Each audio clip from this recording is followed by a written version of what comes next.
There is a mystery series based on President Barack Obama and Vice President Joe Biden. That's a very weird premise for a mystery series. I wonder how Joe would react to find out there are two books with him as a hard-boiled private eye. Argo Funk Book Review, Argo Funk Book Review. It's 2017. Our narrator, Joe Biden, is feeling old and useless. It's been months since he's last seen Barack Obama. They were supposed to be best friends forever, but Barack doesn't visit or call ever since they left the White House. Joe is depressed and heartbroken over this. Barack appears suddenly to deliver a mystery. An Amtrak conductor named Finn Donnelly was hit by a train this morning. Joe used to see Finn every day for years. Joe can't believe his good friend is dead. The weird part is that Finn had a map leading to Joe's house. Why would he want directions to Joe? Barack disappears into the darkness, just like Batman. Joe meets with his cop buddy, Dan Capriotti. He says they found a bag of heroin on Finn's body. Both the police and the insurance company are ready to write off Finn's death as drug-related suicide, but Joe can't give up that easily. He knows his buddy would never do drugs or kill himself via train. Train conductors don't do that. Joe visits the victim's wife, who's in an assisted living facility. A man with a skull tattoo is inside her room. He claims to be a minister, but Joe later discovers he's a fake. Why would someone impersonate a minister at an old folks' home? Joe checks out the crime scene. At least he tries to. He hurts his knee crawling through a hole in the fence. Joe's knee will be busted up for the rest of the book. The video cameras at the train station are a dead end, and none of the train employees can help. The victim's partner, Alvin Harrison, feels especially terrible about what happened. Barack reappears along with Steve from Secret Service. Joe gets mean and sarcastic, telling Barack he can't help. He should just stay away, since he's so good at that. Joe slams the door in Steve's face, but he can't slam the door on Barack. They stop by Joe's house.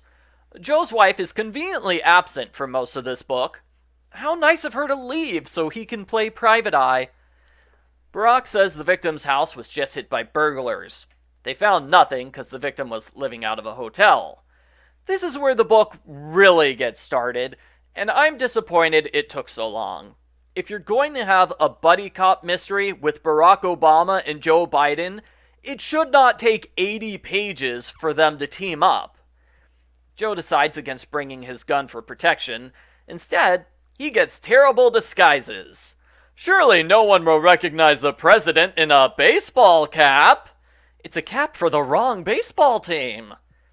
They arrive at the victim's hotel just in time to see a blonde woman with a ponytail break into the victim's room. They go in after her, and they catch her coming out of the shower. I thought it was awkward to have Joe Biden talk about a curvaceous beauty wearing nothing but a towel. Also, how quick was her shower? They were outside her room for 2 minutes, tops.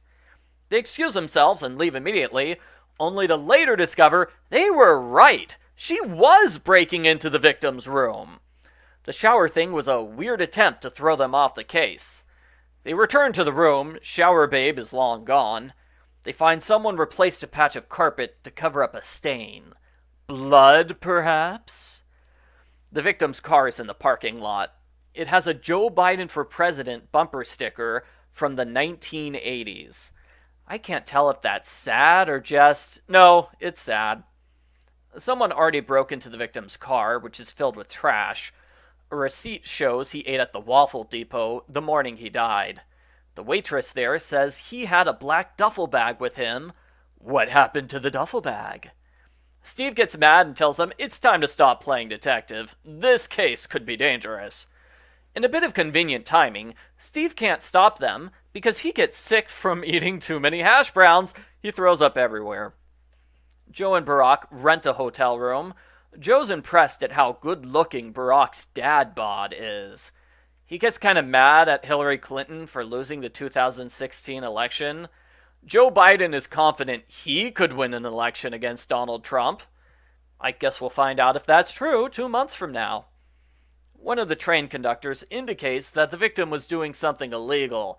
He had a lot of cash on him, and one of his bills was marked.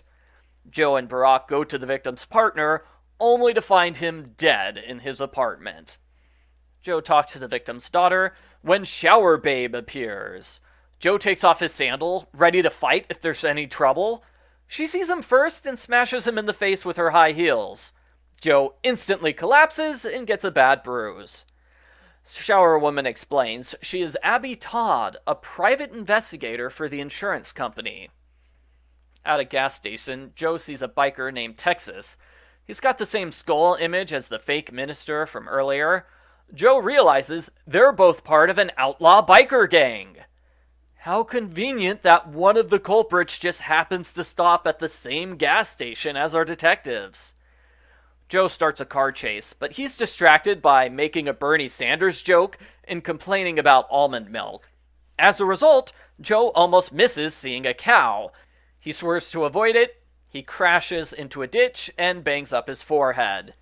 Poor Joe sure is getting beaten up a lot in his book. The outlaw biker gang is called the Marauders. Joe visits their headquarters. Humorously, none of them recognize Joe Biden as the guy who was their senator for longer than they've been alive. They all recognize Barack Obama and give up the fake minister. There's an interrogation scene. Joe and Barack take the biker to a warehouse where they tie him up and yell at him. They get fed up with his lies, and Barack hits him with a shotgun. I thought this scene was wildly out of character for everyone. Luckily, the scene is cut short by a mysterious phone call. Someone with a voice changer tells Joe he needs to show up at an ice cream stand alone in 1 hour in order to get the mystery solution. When he arrives, he finds the anonymous caller is Shower Babe. Once again, she could have told him the truth directly, but she wanted to be as mysterious as possible. She explains the victim and the biker gang were smuggling drugs together. The victim tried to double-cross the gang, so they killed him. Joe's cop buddy confirms this is the case. Joe is crushed to learn his friend was a criminal. In the weirdest scene of the book, Joe has a dream where Obama in a toga rides on a unicorn to take him to Iowa so he can run for president again. I'm pretty sure that's not what happened in real life. The next day, Joe gets a letter from the victim. That's why the victim had a map with Joe's address on it. He wanted to send Joe a letter. He confesses to being a drug smuggler and says the duffel bag with the drugs is in the lost and found at the Baltimore train station.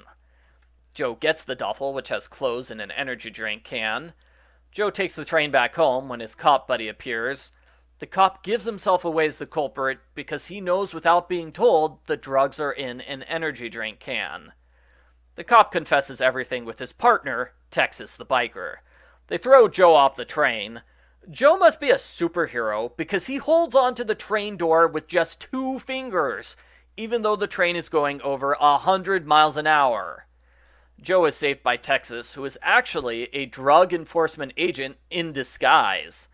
The cop quickly kills Texas, now that he's served his narrative purpose. The train comes to a stop. Joe tries to capture the cop, but he accidentally hits the wrong button on the wall. The doors open and the cop escapes, only to be hit by a train going the other way. Why did the train stop? Barack did that. We're told he built himself a secret backdoor into the NSA surveillance program, which is still ongoing, despite being officially dismantled. Well, that is certainly terrifying. If Barack had access to all this information, why didn't he use it earlier to capture the culprit? It would have saved Joe a lot of time. The cop somehow survives being hit by a train. He tries shooting them. Joe tackles Barack out of the way. The bullet bounces off of Joe's Presidential Medal of Freedom, and Steve shoots the culprit. We finish with Joe and Barack repairing their relationship. Barack confesses he still loves Joe. The problem is that they're just such good friends. Barack was totally helpless when it came to dealing with other guys once Joe was gone. So that's why he stayed away. He was just confused. The end. Post-book follow-up. If you like political comedies, I would recommend buying my video games, Cat President and Cat President 2, where you play as a campaign manager helping a handsome cat run for President of the United States. They're great games, buy them today. The link to them is in this video's description. Okay, self-promotion over. Back to the book. This book is not exceptionally dark. There are some Hardy Boys books that are darker than this book. The fact that it's supposed to be Joe Biden and Barack Obama makes the book feel way darker than it actually is. They are not the men you'd expect to see smoking, swearing, carrying guns, and pistol whipping criminals. Those parts were shocking. I think the book would be improved if it got rid of the darker stuff and went for straightforward comedy all the time, instead of doing comedy most of the time. Would this book still be interesting if it was a fictional president? I'm thinking probably not. Joe regularly comments on events from his life, as well as Delaware in general. It would have been gratuitous to do that with a fictional character. I think the book's main problem is that the author likes Joe Biden too much. Joe is supposed to be an angry, hard-boiled detective who's been abandoned by everyone, and that's a good premise. That premise doesn't match with Joe going around town making jokes about ice cream.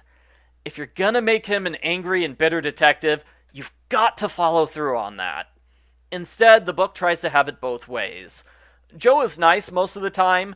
Every 5 chapters or so, he gets bitter and complains about life. It's a total mismatch of tone, which is out of place, like including a unicorn in your serious dark mystery. Likewise, Barack doesn't fit into the role the book lays out for him. He needs to be 20% cooler and way more detached. For the majority of the book, they're good friends who joke around with each other. I actually like that. Their casual bromance is probably the best part of the book. But you can't have that and at the same time have multiple scenes where Joe complains Barack hates him and always avoids him. It doesn't fit. The book needs to pick an angle and stick with it the whole time. Either have them be best friends or ex-best friends, not both at the same time. I don't want to call this a by-the-books mystery, but when a corpse shows up at exactly the halfway point of the book, it's clear the author is closely following an outline. Overall, I'd say it's an intriguing idea for a book. Like I said, I think the balance between seriousness and comedy was off. If this had been a 200-page mystery, not a 300-page mystery, I probably would have liked it better. As it is, I don't think I'd recommend this book to serious mystery fans, but I'm interested enough in seeing if the sequel improves upon this book's problems. I give Obama-Biden Mystery Number 1, Hope Never Dies, a 3 out of 10.